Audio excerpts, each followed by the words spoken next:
Anatomía del amor, Ellen E. Fisher. 7. Fuera del Edén, una teoría acerca del origen de la monogamia y el abandono. La bestia y el ave se ocupan de la misma carga, las madres les dan abrigo, y los señores protección. Los jóvenes se despiden para recorrer aire o tierra, y allí se detiene el instinto, y allí acaban los cuidados. Los lazos se disuelven, cada uno procura un nuevo abrazo, otro amor aparece, otra carrera. Y un cuidado más duradero la indefensión del hombre reclama. Ese cuidado más prolongado le proporciona lazos más estables. Alexander Pope, Ensayo sobre el hombre. Comenzaba la estación húmeda en el África Oriental, unos 3.600.000 años atrás. Hacía varias semanas que el volcán Sadimán venía escupiendo nubes de grises cenizas volcánicas y diariamente las praderas que lo rodeaban aparecían cubiertas de una capa de polvillo. Todos los mediodías la llovizna mojaba la ceniza y al atardecer el frío de la tarde la endurecía formando una costra. Sobre ella quedaban marcadas las gotas de lluvia, el relieve de las hojas de acacia y las huellas de antílopes, jirafas, rinocerontes, elefantes, cerdos, gallinas de Guinea, babuinos, liebres, insectos, hienas, gatos de dientes afilados y algunos antiguos parientes nuestros. 3 homínidos primitivos. Los más antiguos precursores de los que hay registro en la línea que conduce al hombre moderno, eligieron pasar por el lodazal volcánico y dejaron a la posteridad las huellas de sus pies. El de mayor tamaño atravesó la ceniza y a cada paso se hundió unos 5 centímetros. Junto a sus huellas están las de un homínido más pequeño, tal vez una hembra, que apenas superaba el 1,20 m. Y dado que un tercer juego de huellas se superpone con las de la criatura más grande, deducimos que un homínido algo más pequeño lo seguía, y que fue metiendo cuidadosamente los pies en las huellas del líder. Iban rumbo al norte, hacia un pequeño desfiladero, tal vez para acampar bajo los árboles junto a un arroyo, porque los rastros avanzan unos 25 metros hasta el borde del cañón y de repente se detienen.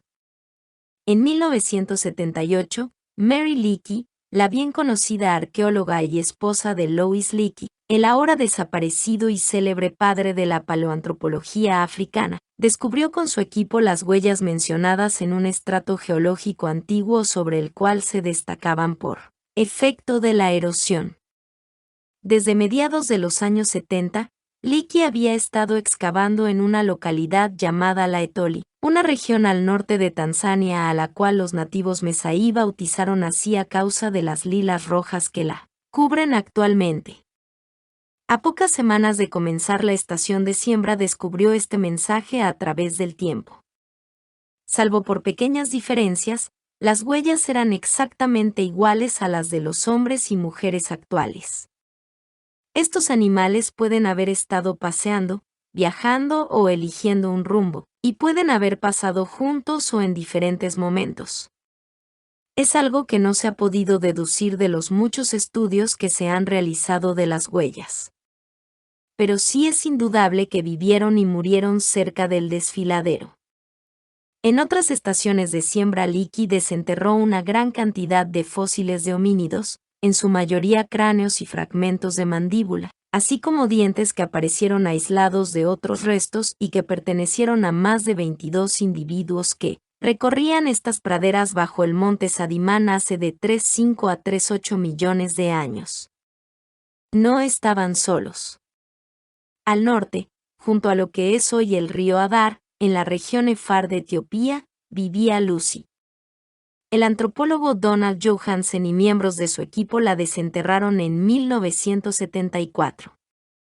Llamada así por la canción de los Beatles, Lucy in the Sky with Diamonds, Lucy en el cielo con diamantes, Lucy medía en su tiempo 1,5 m de estatura, pesaba 27 kilos y comía su cena a la orilla de un lago poco profundo en lo que entonces era el paisaje irregular y boscoso de Etiopía. Sufría de artritis y murió con poco más de 20 años de edad, aproximadamente 3 millones de años atrás. El equipo de Johansen recobró más o menos el 40% del esqueleto de Lucy. Y a pesar de que los dedos de sus pies y manos estaban curvados y eran algo más largos que los nuestros, lo cual indica que Lucy pasaba mucho tiempo en los árboles, los restos de la cadera, rodilla, tobillo y pie confirman que caminaba a 2 patas en lugar de a 4. Al año siguiente Johansen descubrió los restos parciales de no menos de otros 13 individuos, tal vez los amigos de Lucy, que recorrieron los bosques de Etiopía mucho tiempo atrás. Recientemente fueron rescatados los fragmentos de unos 15 homínidos más. No sabemos con exactitud quiénes eran estos homínidos de Laetoli y Adar. Los especialistas en pisadas de Haminoids son conocidos como iconólogos, y ellos piensan, igual que muchos otros antropólogos, que las huellas de Laetoli pudieron ser hechas por un pie como el de Lucy. De modo que asignan a todos estos individuos a la misma especie arcaica, los Australopithecus afarensis, una rama de los homínidos bastante cercana al origen de la línea humana. El aspecto de estos animales era posiblemente semejante al de los chimpancés actuales, con cerebros algo más grandes, pero no mucho más que la tercera parte de los nuestros, órbitas protuberantes bajo las cejas, ojos y piel oscuros, labios delgados, un mentón recesivo, y mandíbulas prominentes con dientes centrales hacia afuera y colmillos afilados. Muchos detalles de sus cráneos, mandíbulas y esqueletos recordaban a los simios, pero sus cuerpos eran notablemente humanos. Y caminaban erguidos. La raza humana había hecho su aparición sobre la Tierra. ¿De dónde venía esta gente? ¿Cómo habían hecho sus antepasados la transición hacia la humanidad? Un momento en la evolución de nuestros antepasados. La escena anterior, ilustración de Michael Roseman, muestra a miembros de la especie Australopithecus afarensis, nuestros antepasados más antiguos, que habían comenzado a vivir en los bosques y llanuras del África Oriental unos 4 millones de años atrás. Esta gente tenía dedos largos, y un poco curvos, en manos y pies, piernas cortas, brazos largos, cerebros pequeños, mandíbulas prominentes y otros rasgos anatómicos que los diferencian de las personas contemporáneas. Pero caminaban erguidos y habían comenzado su marcha hacia la vida humana moderna. Estos individuos posiblemente se desplazaban en grupos de 12 a 25 amigos y parientes, formaban pareja poco después de la pubertad, compartían los alimentos con el cónyuge, permanecían unidos por lo menos durante la infancia de un hijo, alrededor de 4 años, y solían separarse cuando el niño tenía edad suficiente para participar en las actividades comunitarias. Entonces era típico que cada uno formara nueva pareja con alguien de otro grupo vecino y diera a luz otros hijos. En capítulos posteriores sostengo que la actual anatomía sexual humana y las emociones sexuales humanas evolucionaron simultáneamente con la estrategia de reproducción de la monogamia en serie y el adulterio clandestino, la encrucijada. 2 caminos se abrían ante mí en el bosque, y yo elegí el menos transitado. Y eso cambió totalmente las cosas. Robert Frost captó ese momento de la vida que irrevocablemente modifica todo lo que viene después. En la evolución humana hubo un momento así, una era en la que nuestros primeros antepasados dieron un paso irreversible que los alejó para siempre de sus parientes que vivían en los árboles, y avanzaron por el camino que los llevaría a la vida social humana tal como la conocemos hoy. Los restos fósiles correspondientes a este surgimiento guardan silencio.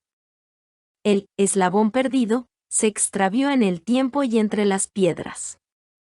Sin embargo, a lo largo de los siglos, teólogos, filósofos y científicos han urdido teorías acerca de nuestras génesis basadas en delgados hilos de información. La siguiente es otra versión.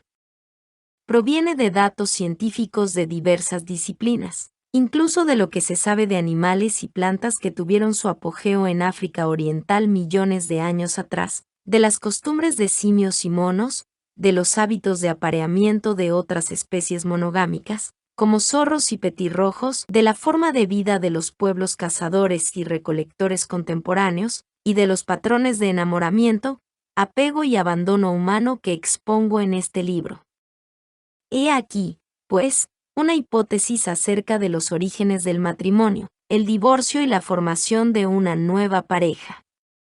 El periodo tuvo lugar de 4 a 6 millones de años atrás, digamos 4, un poco antes de que los contemporáneos de Lucy dejaran sus huesos y huellas al pie del monte Sadimán.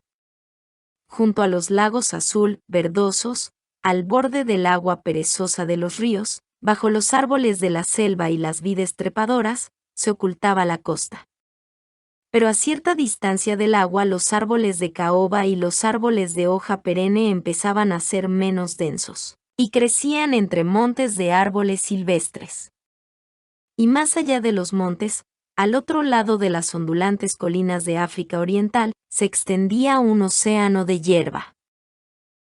Antiguas variedades de elefantes, avestruces, okapis, gacelas, cebras, ñuazules y negros, gamos del chaparral, antílopes, búfalos, hasta caballos primitivos venidos de Asia, recorrían las llanuras. Sus enemigos, leones ancestrales, leopardos y perros salvajes iban tras ellos. Al amanecer, al caer el sol, a lo largo de todo el día y de toda la noche, estos carnívoros atrapaban a los más débiles de cada manada. Entonces los buitres, hienas, chacales y demás animales que se alimentaban de carroña se encargaban de los restos. Fue hacia este escenario, hacia las vastas extensiones de sabana, que nuestros primeros antepasados se vieron empujados por el retroceso de las selvas. El proceso había comenzado miles de años antes, cuando nuestros predecesores que vivían en los árboles, semejantes a los simios, se aventuraron por primera vez a salir de la jungla y a incursionar en los bulevares de hierba que entretejían su trama en torno a árboles más espaciados.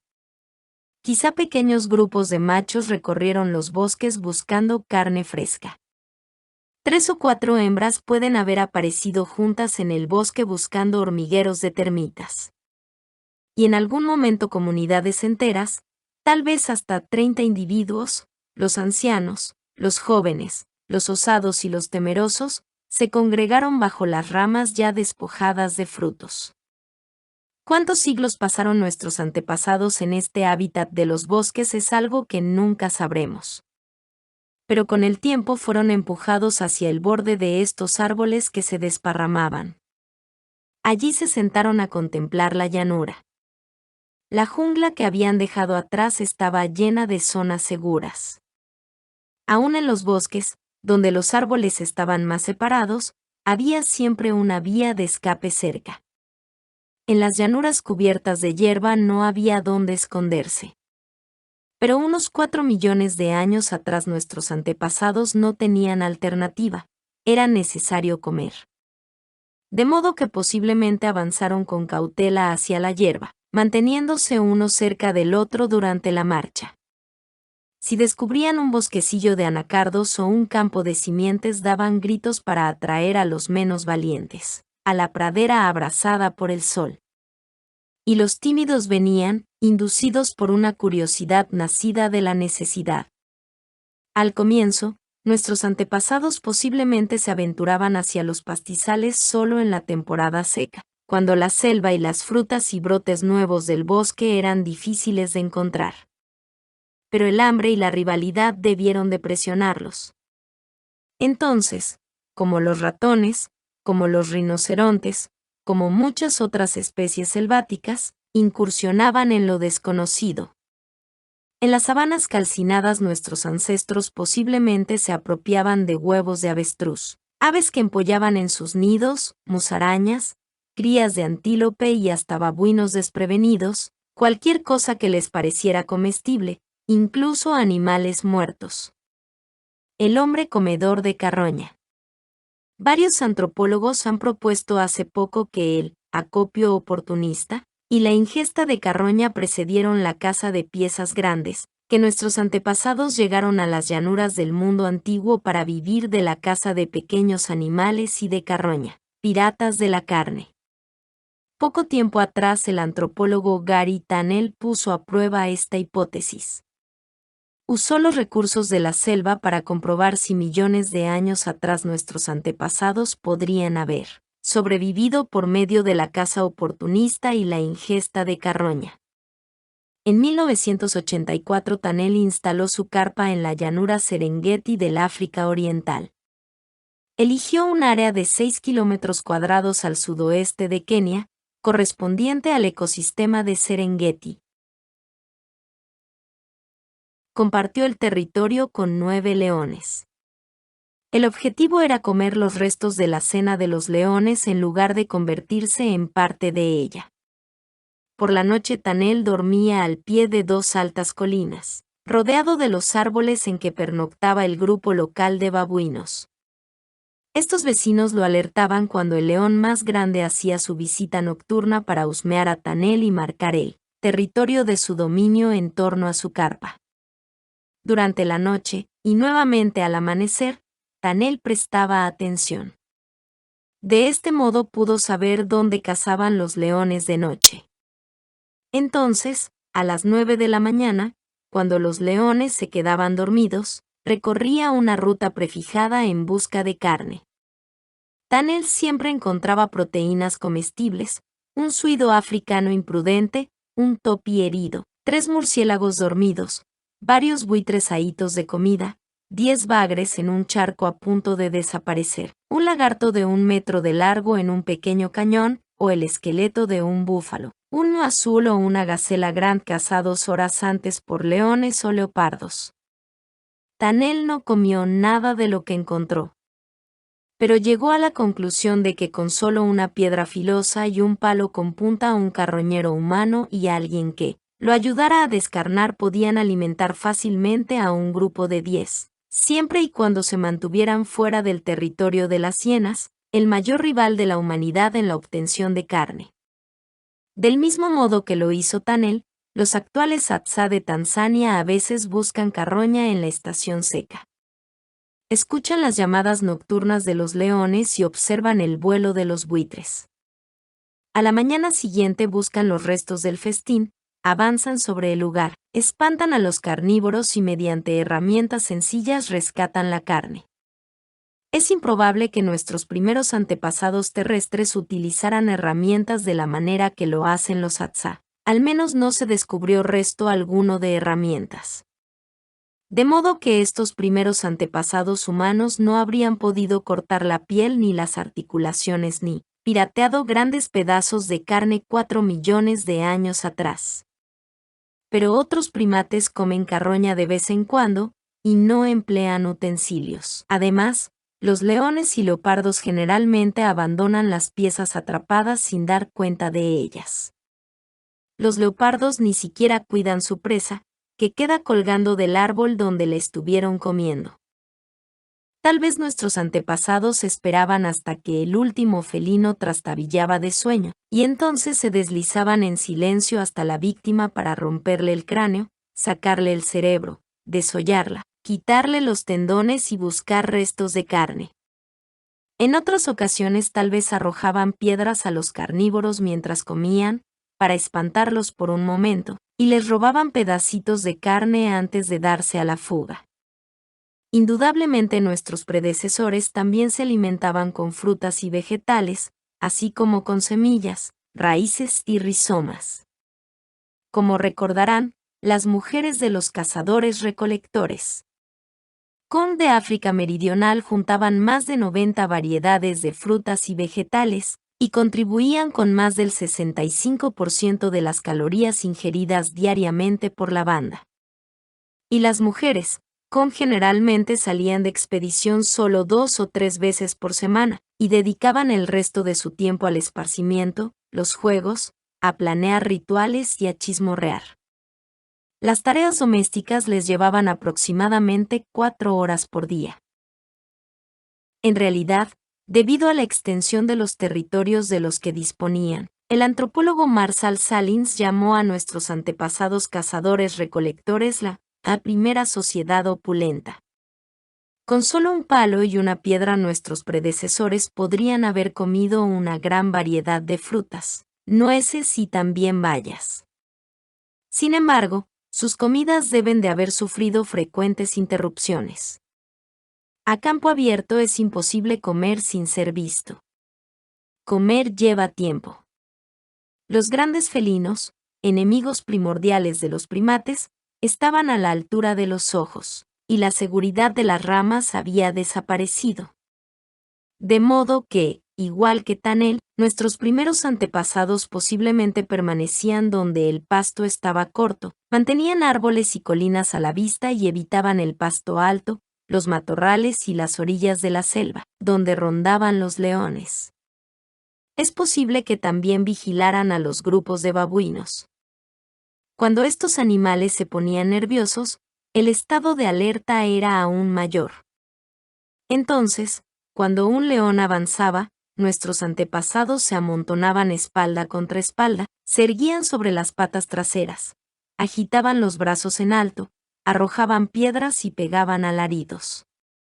Hicieron una última adaptación, una adaptación que cambiaría irrevocablemente el curso de la historia humana y con el tiempo la vida sobre la Tierra. En algún momento nuestros antepasados comenzaron a alzar y a cargar en sus brazos la comida que obtenían y a almacenarla en un montecillo, una grieta, un hoyo arenoso junto a un lago, un lugar donde podrían comer sin ser molestados por depredadores.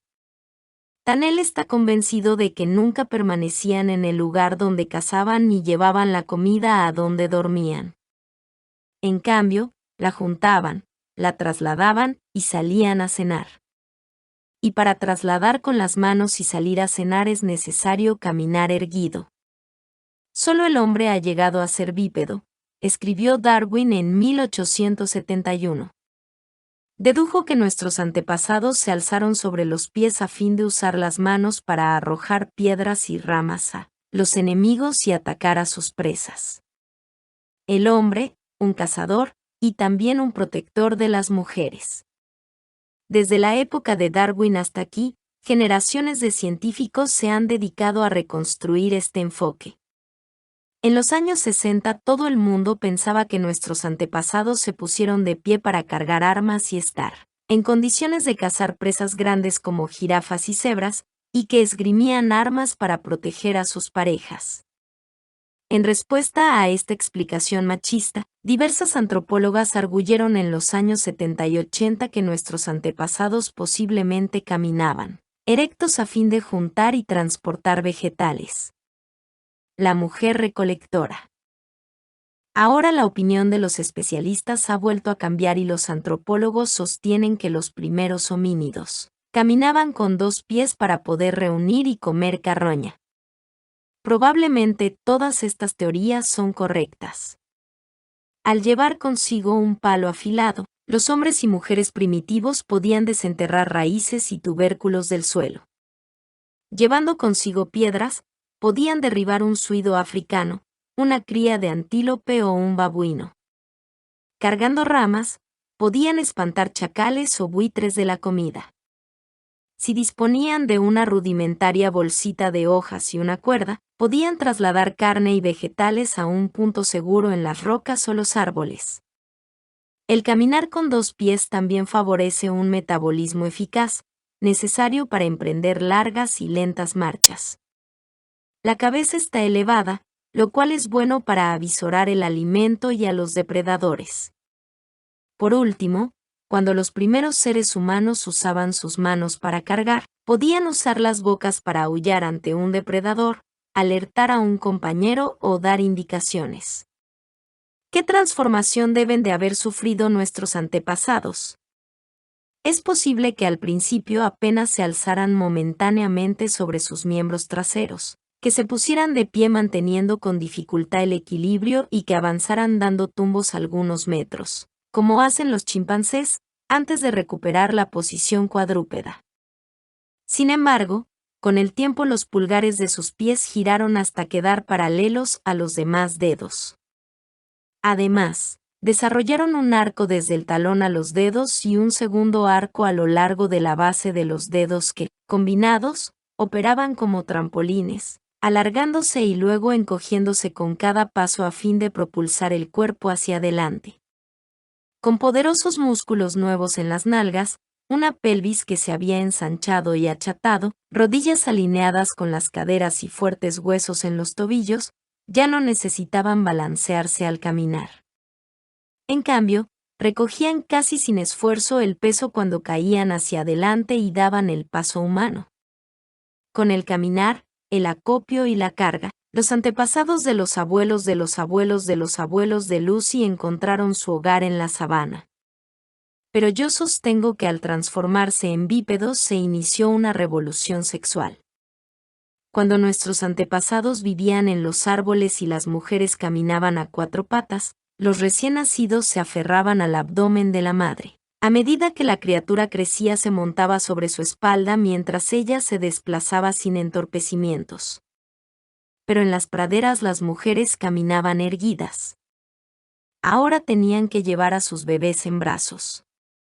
Como podía una mujer cargar palos y piedras, saltar para atrapar una liebre, salir disparada detrás de una lagartija o arrojar piedras a los leones para obligarlos a abandonar una presa, y además llevar un bebé en brazos. Como podía una mujer exponerse al peligro de estar sentada sobre el pasto buscando raíces, acopiando vegetales o atrapando hormigas, y proteger a su hijo. En la selva los niños jugaban entre los árboles. Había rincones seguros por todos lados. En la llanura los niños debían ser cargados y vigilados constantemente porque, si no, podían terminar en la panza de los leones. ¿Quién podría sobrevivir en el desierto australiano llevando una carga pesada y ruidosa durante varios años? Al empezar a caminar con dos pies las madres necesitaron protección y comida extra, o sus crías no sobrevivirían. El momento había llegado para la entrada en escena del esposo y padre. La paternidad. La pareja es rara en la naturaleza. El cocodrilo del Nilo, el escuerzo americano, los peces damisela, los langostinos comedores de asterias, las cucarachas de la madera, los escarabajos del estiércol, los escarabajos con cuernos y algunos piojos de la madera del desierto son todos monógamos. El 90% de las aves forma parejas. Pero solo el 3% de los mamíferos forma parejas a largo plazo con un solo cónyuge. Entre ellos figuran algunas ratas almizcleras, algunos murciélagos, las nutrias sin garras del Asia, los castores, ciertas especies de ratas, las mangostas enanas, distintos tipos de antílopes, los gibones y las siamangas, algunas focas y unos pocos monos sudamericanos, y todos los perros salvajes, los zorros, coyotes, chacales. El lobo melenudo de Sudamérica y el mapache de Japón forman parejas estables y crían a sus cachorros como marido y mujer. La monogamia es rara entre los mamíferos porque genéticamente al macho no le conviene permanecer con una sola hembra cuando puede copular con varias y traspasar más genes suyos a la posteridad. De modo que la mayoría de las especies, como los gorilas, tratan de formar un harén. Lo hacen de diversas maneras. Si un macho puede defender su patrimonio, como por ejemplo el mejor lugar para comer o copular, varias hembras se congregarán a su alrededor dentro de su territorio. Los machos de impala, por ejemplo, compiten entre ellos por los mejores pastos a fin de que sus rebaños errantes de hembras puedan pastar allí. Si los recursos están distribuidos de forma tan pareja en la región que no es preciso defender los territorios, los machos pueden adoptar establemente a un grupo de hembras para viajar con ellas y protegerlas de otros machos que puedan rondar sus fronteras, del mismo modo que hacen los leones. Y cuando un macho no logra hacerse con un harén de un modo u otro, puede demarcar un gran territorio y apropiarse de las hembras que vivan dentro de los límites, algo como la ronda del lechero que recorre el barrio casa por casa. Los orangutanes hacen precisamente esto. De modo que son necesarias circunstancias muy especiales para que un macho llegue a viajar con una única pareja y que la ayude a cuidar de sus crías. Desde una perspectiva femenina, el vínculo de pareja tampoco es normalmente adaptativo. Un macho puede traer consigo más problemas que soluciones. Las hembras de muchas especies prefieren vivir con otras hembras y copular con sus visitantes. Las hembras de elefante hacen esto. Y si una hembra necesita de un macho para tener protección, ¿por qué no viajar en un grupo mixto y copular con varios machos? ¿Qué es precisamente la táctica de las hembras de chimpancé? Todo un conjunto de condiciones ecológicas y biológicas deben estar presentes en las proporciones adecuadas, para que la gratificación supere el costo y que la monogamia sea la mejor o la única alternativa tanto para los machos como para las hembras de una especie. Sin embargo, una combinación apropiada de estas condiciones está presente en el caso de los zorros rojos y los petirrojos orientales. Y el estudio de sus hábitos sexuales me dio la primera pista importante en la comprensión de cómo evolucionó la monogamia y el divorcio en la humanidad. Las hembras de zorro rojo dan a luz cachorros muy indefensos e inmaduros, un rasgo que se denomina altricialidad. Al nacer, los cachorritos son sordos y ciegos. Y no es solo que la hembra gesta crías indefensas, además a menudo nacen un mínimo de 5. Por otra parte, al contrario de las ratas que producen una leche rica y pueden dejar a sus recién nacidos altriciales en el nido, mientras ellas buscan comida en otro lado y regresan, la zorra produce una leche pobre en grasas y proteínas, de modo que debe alimentar a sus crías constantemente durante varias semanas. No puede abandonarlas ni un momento. ¡Qué acertijo ecológico! La hembra de zorro rojo se moriría de hambre si no tuviera una pareja que le trajera alimento mientras se ocupa de sus indefensos cachorritos. Sin embargo, la monogamia también le conviene al macho. Estos animales viven en territorios donde los recursos están muy desparramados. En circunstancias normales el macho no puede apoderarse de un pedazo de territorio tan rico en alimento ni con tan buenos lugares donde anidar como para que dos hembras estén dispuestas a residir en él, compartiendo su atención. La poliginia pocas veces es una alternativa. Pero el macho puede desplazarse con una hembra y evitar que se le acerquen otros machos durante el clímax de su celo, para asegurar la paternidad de los cachorros, y luego ayudarla a criar los bebés altriciales en un pequeño territorio propio. La monogamia es entonces la mejor solución para ambos sexos, y los zorros rojos forman parejas estables a fin de criar a sus hijos. Pero he aquí la clave, los zorros no se aparean de por vida. En febrero la zorra comienza su danza de apareamiento. Es típico que varios festejantes se peguen a sus talones. En el punto máximo de su celo uno de ellos se convertirá en su pareja. Se besan y lamen las caras, caminan uno junto al otro, marcan su territorio y construyen varias madrigueras mientras termina el invierno. Entonces, después de dar a luz en primavera, la hembra amamanta a sus crías durante casi 3 semanas mientras su marido regresa todas las noches para darle de comer un ratón, un pescado o algún otro manjar. A lo largo de los vibrantes días y noches de estío, ambos padres hacen guardia frente a la madriguera, entrenan a los cachorros y cazan para la voraz familia. Pero cuando pasa el verano, papá viene cada vez menos a casa. Para agosto el temperamento maternal de mamá también cambia, saca a sus cachorros del nido y ella también parte. Entre los zorros el apareamiento no dura más que la crianza de los cachorros. La monogamia durante la estación de cría también es común para las aves. La mayoría de las aves forman pareja por la misma razón que los zorros. Como los territorios varían poco en la calidad de los alimentos y de los espacios adecuados para anidar, el petirrojo oriental macho, por ejemplo, rara vez puede construir un nido tan atractivo como para atraer a varias hembras a sus dominios. Pero puede defender un pequeño territorio y cuidar de una sola pareja. Un factor igualmente decisivo es que la hembra de petirrojo oriental da a luz varios pichones altriciales, huevos que requieren incubación, pichones que necesitan alimento y protección.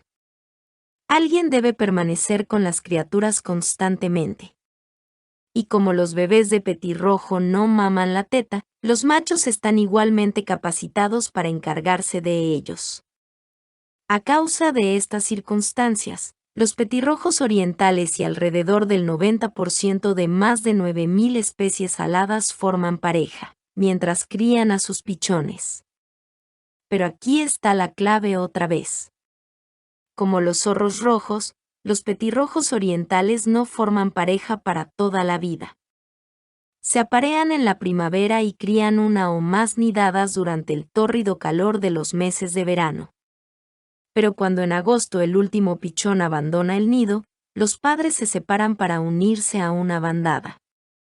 El ornitólogo Eugene Morton calcula que por lo menos el 50% de las especies de aves que se aparean monogámicamente lo hacen solo durante la estación de cría, apenas el tiempo suficiente para que sus pichones maduren.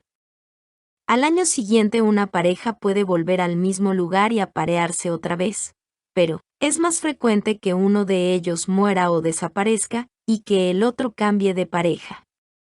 Una teoría sobre la naturaleza de la monogamia y el abandono.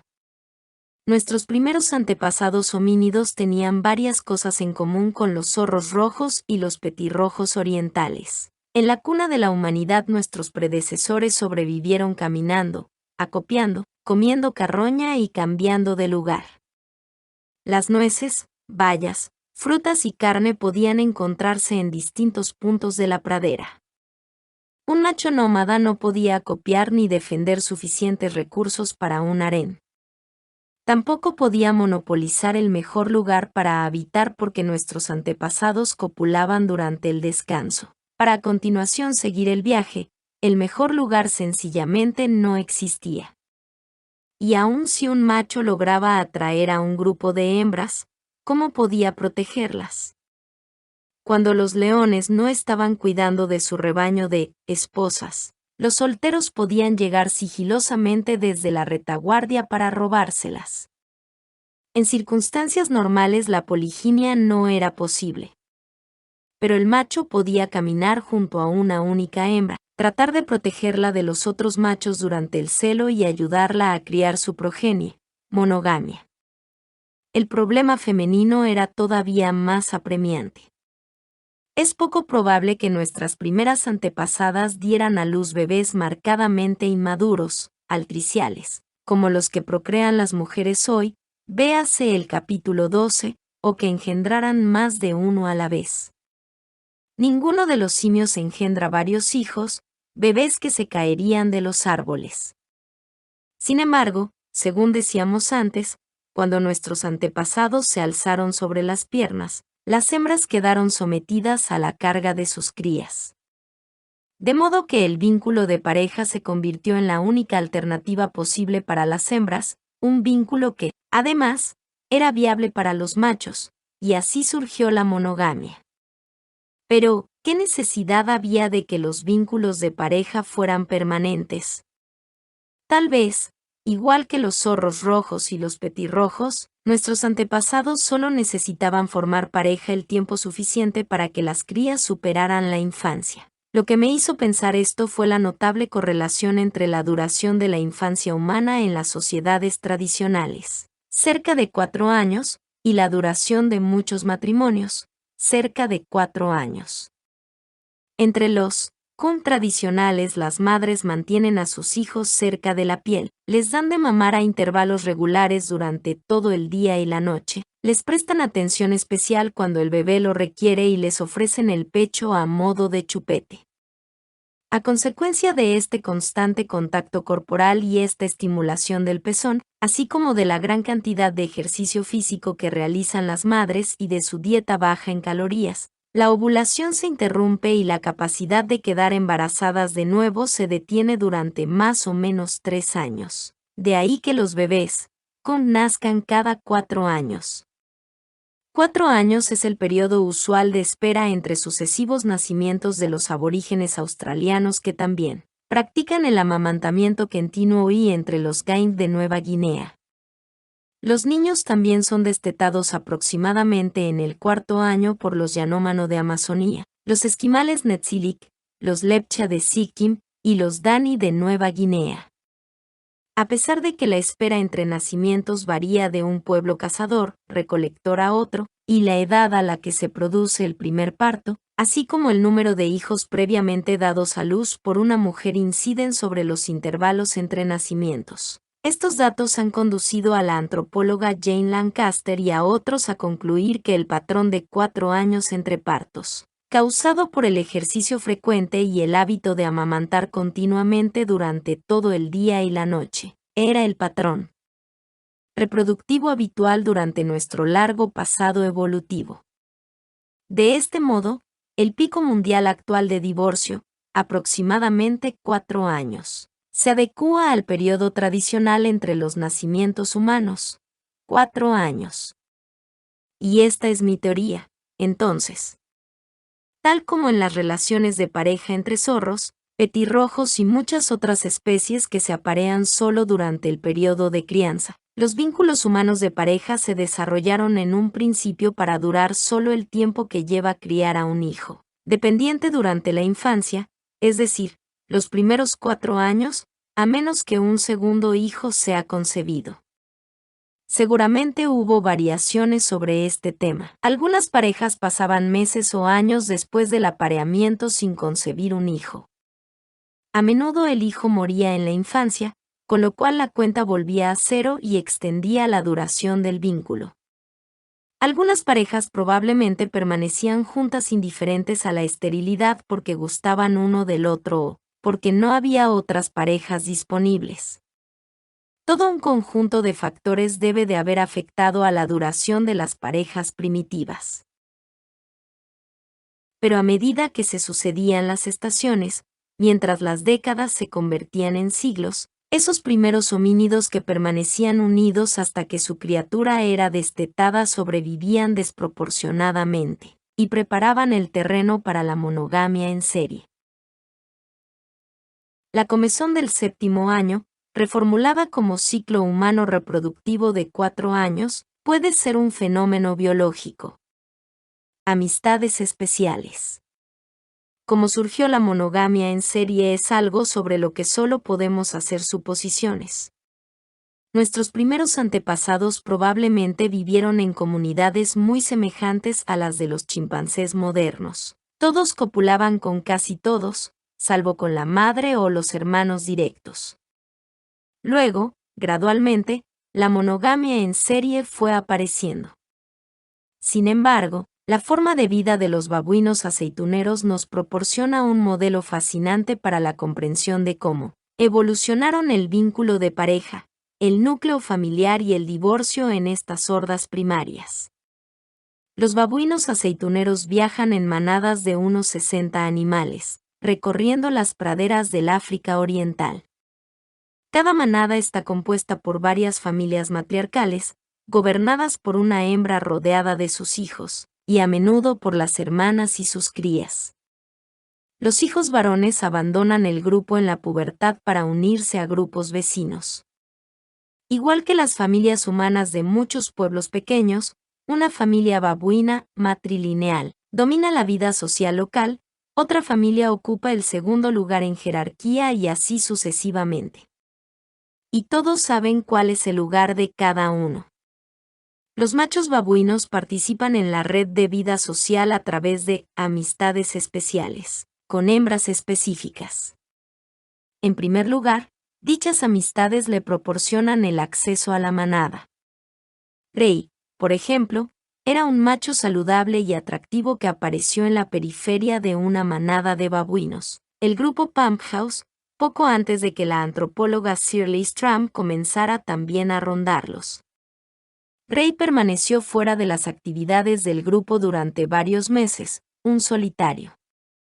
Pero poco a poco se fue haciendo amigo de Naomi, hasta que al final se sentaron juntos para comer y durmieron uno cerca del otro todas las noches.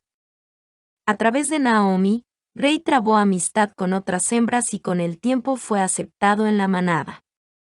Las amistades especiales tienen otros beneficios. En el punto culminante de su celo, la hembra babuina toma como consorte a un único macho, casi siempre un amigo especial. Otros machos los siguen, los molestan y tratan de distraer al macho para robarle la novia. Pero si además los consortes son amigos especiales, la hembra tiende a permanecer cerca de su amante y dificulta la intención de los machos. Si su amigo especial atrapa a una gacela bebé escondida en el pastizal, ella es la primera en obtener un bocado. Su vigilancia también crea una zona de recreación, un espacio en el cual ella puede bajar la guardia, jugar con sus crías y comer tranquila. El macho también obtiene beneficios de una amistad especial.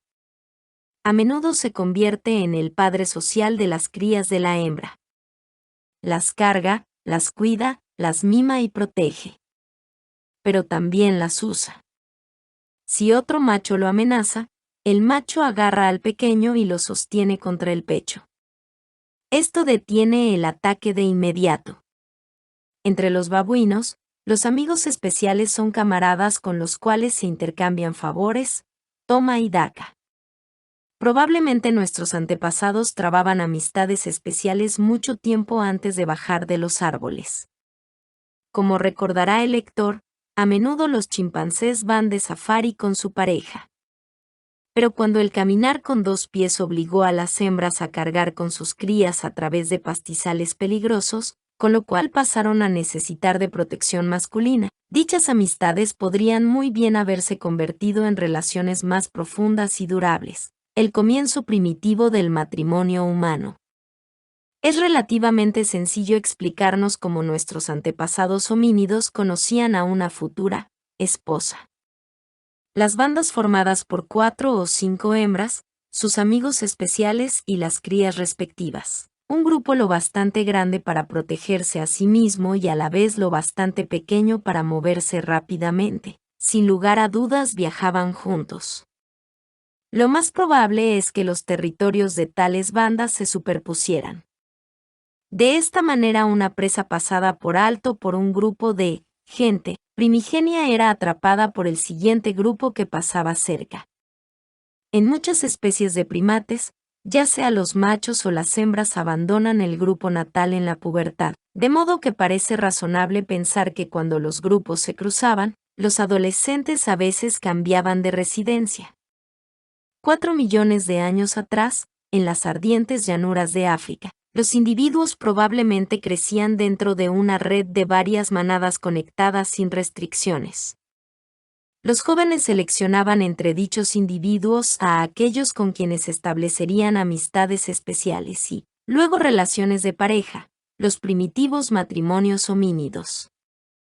Probablemente las hembras se sentían atraídas por los machos que se mostraban simpáticos, atentos y dispuestos a compartir su comida, mientras que los machos puede que se sintieran atraídos por las hembras más sensuales y pertenecientes a familias de prestigio. Durante el estro femenino, su cónyuge seguramente trataba de evitar los avances de los otros machos, quizá no siempre con éxito. Machos y hembras probablemente se escapaban a los pastizales con otros amantes siempre que podían. Pero la hembra y el macho apareados recorrían juntos la llanura. Juntos buscaban y comían su comida.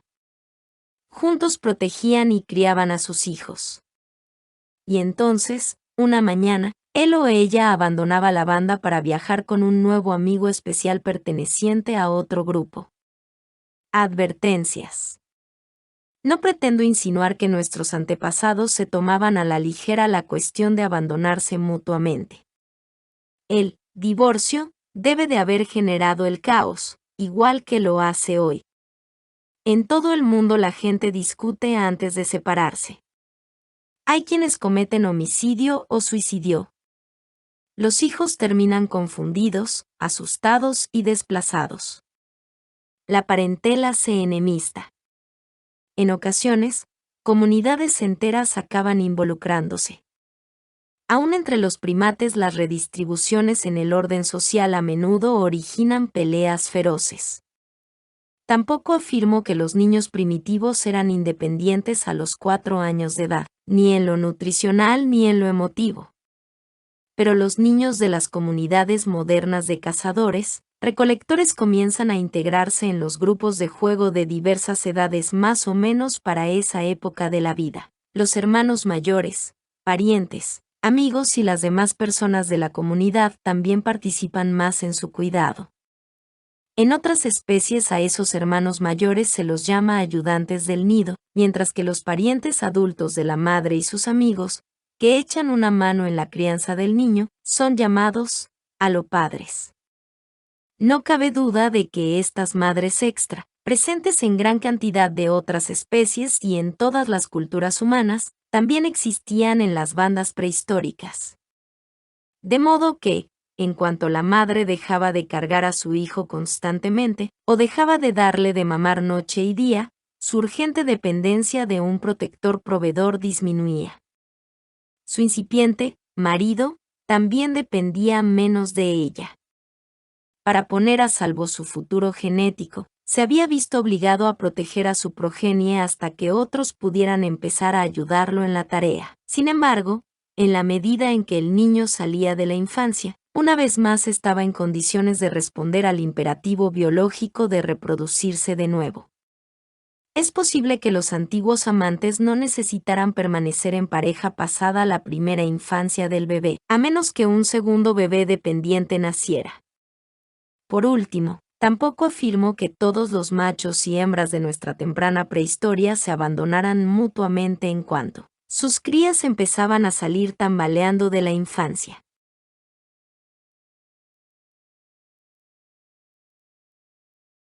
En realidad, los datos sobre el divorcio moderno indican la presencia de diversas circunstancias sorprendentes que hacen que la monogamia de por vida sea un fenómeno frecuente, circunstancias que indudablemente también hicieron que nuestros ancestros practicaran el vínculo para toda la vida.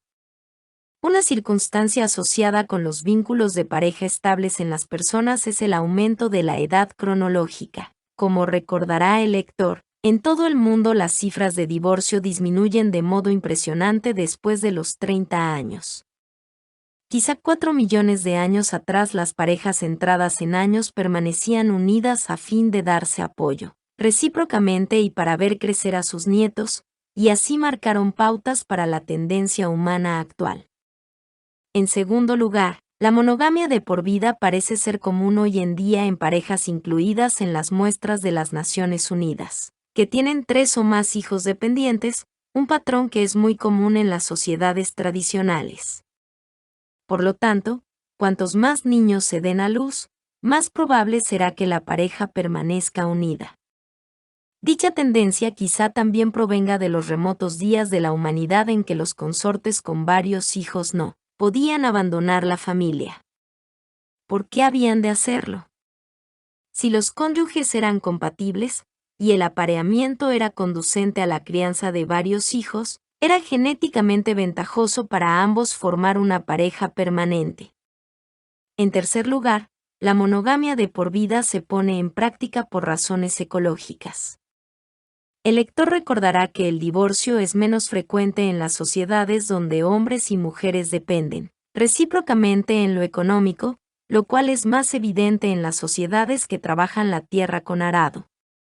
El divorcio también es de índices bajos en las culturas que crían animales y en otras sociedades en las que los hombres realizan la mayor parte de las tareas pesadas y controlan recursos importantes de los cuales las mujeres dependen para sobrevivir. Por lo tanto, si ambos sexos dependían por completo de los recursos del otro en aquellos días remotos de la humanidad, la monogamia permanente era probablemente lo normal. Sin embargo, dudo de que esta fuera la regla general. Antes de que surgiera el trabajo de la tierra, antes del arco y la flecha, antes de que la gente fabricara armas de piedra, nuestros antepasados viajaban en pequeños grupos nómadas de 4 o 5 parejas, sus hijos y algunos parientes y amigos solteros. La carne era un lujo que se compartía. Las mujeres eran eficientes recolectoras. Y como se verá en próximos capítulos, cada sexo tenía una relativa autonomía económica. De ese modo, cuando los cónyuges terminaban atrapados en un matrimonio conflictivo, Ya fuera ella o él recogía unos pocos efectos personales y se alejaban. La monogamia en serie era probablemente la regla. Por lo tanto, la vida monogámica de algunas aves y mamíferos, la conducta de primates no humanos, la vida cotidiana de las personas en las sociedades cazadoras-recolectores como los com tradicionales, y los modernos patrones de matrimonio y divorcio de todo el mundo me llevan a pensar que cuando Lucy y sus amigos pasaban caminando por el lodazal al pie del monte Sadimán unos 3,5 millones de años atrás ya habían adoptado nuestra estrategia humana básica mixta de reproducción. Dicha estrategia reproductora constaba de varias partes. Las parejas jóvenes y sin hijos tendían a vincularse, a separarse y a aparearse de nuevo. Las parejas con 1 o 2 hijos tendían a permanecer juntas por lo menos el tiempo suficiente para verlos, superar la infancia. Luego se divorciaban y escogían nuevos cónyuges. Las parejas con 3 o más hijos tendían a permanecer juntas de por vida. Las parejas entradas en años tendían a permanecer juntas. Y algunos machos y hembras cometían adulterio mientras tanto. No todo el mundo seguía este guión sobre la reproducción, muchos todavía no lo hacen. Pero debido a que estos patrones se reiteran en todo el planeta, es probable que resulten de una evolución genética. Probablemente también eran adaptativos. La naturaleza roja en los dientes y en las garras. Cuando le preguntaron por qué todos sus matrimonios habían fracasado, Margaret Mead respondió: estuve casada 3 veces y ninguna de las 3 fue un fracaso. Mead era una mujer fuerte. Pero la mayoría de los norteamericanos idealizan los matrimonios de por vida. Para ellos, y para muchos pueblos, divorcio equivale a fracaso. Desde una perspectiva darwiniana, sin embargo, la monogamia en serie de milenios atrás tuvo sus ventajas. En primer lugar, la variedad. Si los descendientes eran variados en inclinaciones y habilidades, unos cuantos sobrevivirían al impulso persistente de la naturaleza de destruir a los débiles. De igual importancia era que los machos ancestrales pudieran elegir hembras más jóvenes y capaces de dar a luz bebés sanos, y las hembras podían elegir a los machos que les proporcionarían mejor protección y más provisiones. Hoy en día estas premisas se mantienen vigentes. Hombres y mujeres a menudo dan a luz un niño con una pareja, y luego otros con un segundo cónyuge. Los hombres continúan casándose con mujeres más jóvenes en segundas nupcias, y las mujeres siguen haciéndolo con hombres que consideran más responsables y más capaces de proveer a sus necesidades. A pesar de que estos reciclajes pueden conducir a conflictos sociales dolorosos, desde un enfoque darwiniano tener hijos con diferentes cónyuges es genéticamente sensato. Pero, ¿les convenía genéticamente a los machos abandonar a sus hijos biológicos para volver a aparearse y tal vez asumir responsabilidades respecto a sus hijos adoptivos? De la misma manera, tenía sentido, desde un punto de vista reproductor, que las hembras ancestrales sometieran a sus hijos a los caprichos de un padrastro.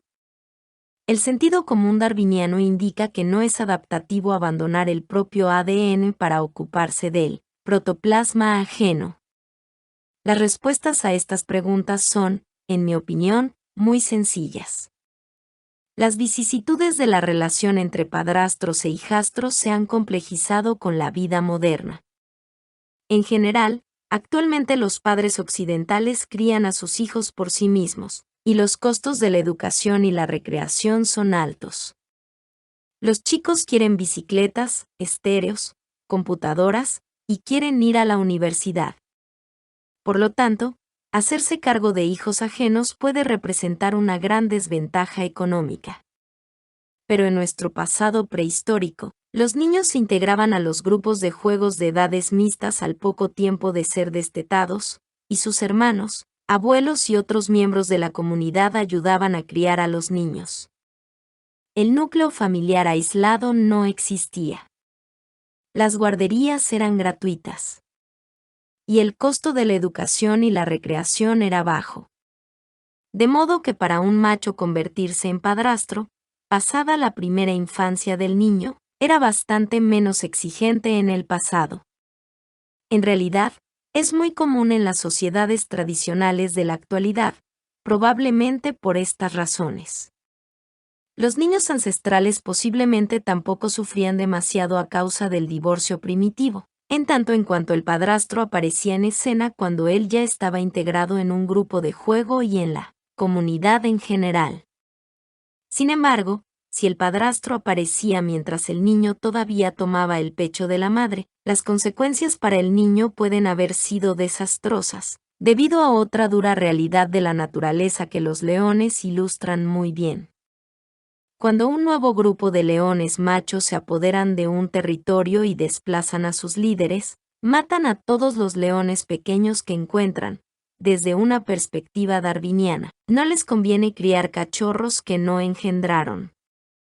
Al perder a sus hijos, las hembras del territorio rápidamente entran en celo, los nuevos líderes se aparean con ellas, y de ese modo los machos crían cachorros que tienen su propio ADN. Este patrón de infanticidio tiene su atroz equivalente en los seres humanos actuales. Hoy en día, en los Estados Unidos y el Canadá los padrastros también matan hijastros pequeños. Cuando los niños superan los 4 años de edad el índice de infanticidios disminuye. He aquí, entonces, otro motivo por el cual las hembras ancestrales posiblemente se sentían más libres de cambiar de pareja cuando el hijo había aprendido a caminar y a hablar y se había integrado en la vida de la comunidad. También puede haber habido ventajas culturales para el primitivo, divorcio y segundo matrimonio. Edward Tyler, uno de los padres fundadores de la antropología, afirmó en 1889, en las tribus de escasa cultura se conoce un solo medio de mantener alianzas, y ese medio son los matrimonios convenidos. Actualmente, muchos pueblos dedicados a la horticultura en Nueva Guinea, África, Amazonía y otros tantos lugares entregan sus hijos en matrimonio con el objetivo de hacer amistades. Pero los primeros matrimonios no suelen ser duraderos. Aparentemente nadie se preocupa demasiado por estos divorcios. El compromiso de matrimonio se cumplió. La alianza entre los adultos fue cimentada. Los hijos han regresado sin sufrir daños. No nacieron nietos.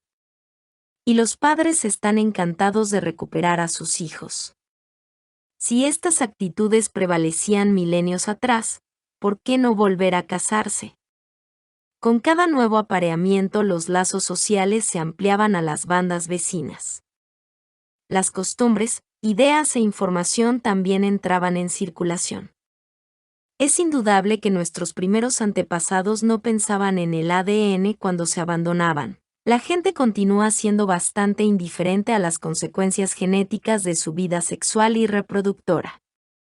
Pero los machos y hembras ancestrales que se abandonaban mutuamente unos 4 millones de años atrás, sobrevivieron desproporcionadamente y establecieron los patrones primitivos del matrimonio, el divorcio y el nuevo matrimonio que nos fueron legados a través de infinitas noches y días a cada uno de nosotros. En la película La Reina de África, Catherine Hepburn le dice a Humphrey Bogart, en este mundo, señor Oulnat, fuimos puestos frente a la naturaleza para superarla. ¿Podemos superar nuestra herencia natural? Por supuesto que sí. Nuestros patrones contemporáneos de matrimonio son testimonio del triunfo de la cultura y la personalidad sobre las tendencias humanas naturales. Casi la mitad de los matrimonios norteamericanos duran toda la vida. Aproximadamente la mitad de las personas casadas son fieles a sus cónyuges. El mundo está lleno de gente que se casa una sola vez y renuncia al adulterio. Algunos hombres tienen harenes. Algunas mujeres tienen harenes. Prácticamente todas las estrategias reproductoras conocidas, salvo la promiscuidad indiscriminada, es practicada por alguien en alguna parte. Algunos de nosotros incluso elegimos el celibato o renunciamos a tener hijos, la muerte genética. Así de maleable es el animal que somos. Pero hay voces que susurran en nuestro interior. Fuimos hechos para que durante los años fértiles nos apareáramos una y otra vez.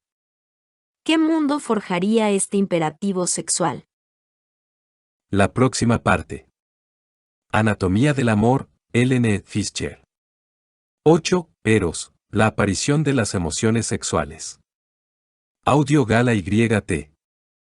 Suscríbete al canal, dale like y comenta. Muchas gracias.